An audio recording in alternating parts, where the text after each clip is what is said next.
ಕಳಿಸಿ. ಭ್ರಷ್ಟರನ್ನ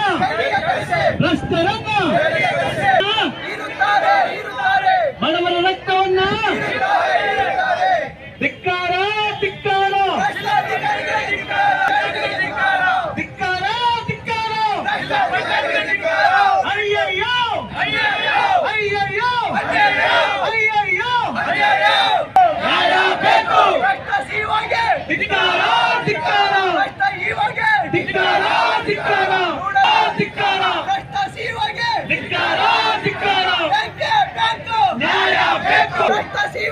ಧಿಕ್ಕಾರ ಭ್ರಷ್ಟ ನೋಡಲ್ ಅಧಿಕಾರಿಗೆ ಧಿಕ್ಕಾರ ಧಿಕ್ಕಾರ ಭ್ರಷ್ಟ ಇವಾಗೆ ಧಿಕ್ಕಾರ ಧಿಕ್ಕಾರ ಭ್ರಷ್ಟ ಪಿಡಿಒಗಳಿಗೆ ಧಿಕ್ಕಾರ ಧಿಕ್ಕಾರ. ಬೇಕೇ ಬೇಕು. ನ್ಯಾಯ ಬೇಕು.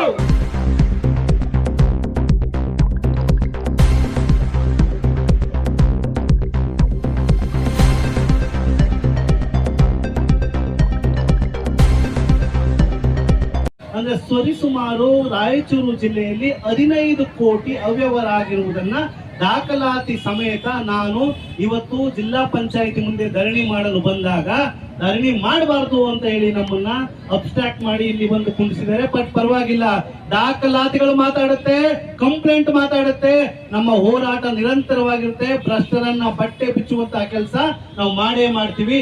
ಬೆಂಗಳೂರಿಂದ ರಾಯಚೂರಿಗೆ ಬಂದು ಹೋರಾಟ ಮಾಡುವಂತಹ ಕೆಚ್ಚದೆ ಇರೋ ನಮ್ಗೆ ದಾಖಲಾತಿಯಲ್ಲೇ ನಾವು ಬೆಂಗಳೂರಲ್ಲಿ ಇರುವಂತಹ RDPR ಸಂಸ್ಥೆಗೆ ಆಗಿರ್ಬೋದು ಅಥವಾ ಮಿನಿಸ್ಟರ್ನಾಗಿ ಭೇಟಿ ಮಾಡಬಹುದಾಗಿತ್ತು.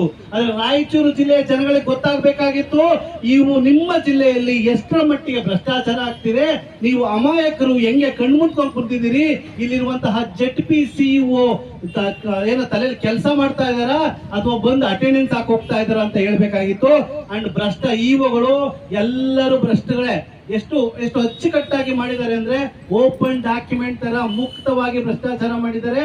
ಯಾರು ಕೇಳೋರಿಲ್ಲ. ಅಂದ್ರೆ ಅದರ ಅರ್ಥ ಏನು?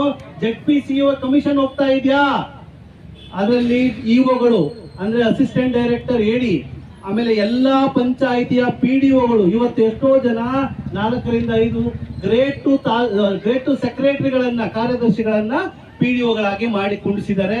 ಅಂದ್ರೆ ಮುಕ್ತವಾಗಿ ಹಣವನ್ನ ಪಾಪ ಕೂಲಿ ಕಾರ್ಮಿಕರ ಹೆಸರಲ್ಲಿ ತಿಂತಾ ಇದಾರೆ. ಇವಾಗ ಕೂಲಿ ಕಾರ್ಮಿಕರು ಕೆಲಸ ಇಲ್ಲ ಅಂತ ಅಲ್ಲಿ ಕುಂತಿದಾರಲ್ಲ, ಅದೆಲ್ಲೂ ಇಲ್ಲ. ಕೆಲಸ ಇದೆ, ಹಣ ಇದೆ, ಹಣವನ್ನ ನುಂಗಿದ್ದಾರೆ. ಅಲ್ಲಿ ಬಡವರಿಗೆ ಮಾತ್ರ ದುಡ್ಡು ಕೊಟ್ಟಿಲ್ಲ ಅಷ್ಟೇ ಸ್ವಾಮಿ.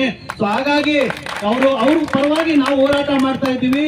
ನೈತಿಕವಾಗಿ ನಾವಿಬ್ರು ಒಂದೇ ವೇದಿಕೆಯಲ್ಲಿ ಬರ್ತಿದ್ವಿ. ಇದು ಕಾಲಾಯ ತಸ್ಮೈ ನಮಃ ಅಂತಾರಲ್ಲ, ದೇವರು ಒಂದೇ ವೇದಿಕೆ ಮೇಲೆ ಕರ್ಕೊಂಡ್ಬಂದು ಕುಣಿಸಿದಾರೆ ನೋಡಿ. ನಾವು ಅವ್ರ ಪರವಾಗಿ ಹೋರಾಡಕ್ ಬಂದಿದ್ದೀವಿ. ಅವರು ನಮ್ಮ ಹೊಟ್ಟೆ ಮೇಲೆ ಹೊಡೆದಲ್ಲ ಅಂತ ಕೇಳಕ್ ಬಂದಿದ್ದಾರೆ.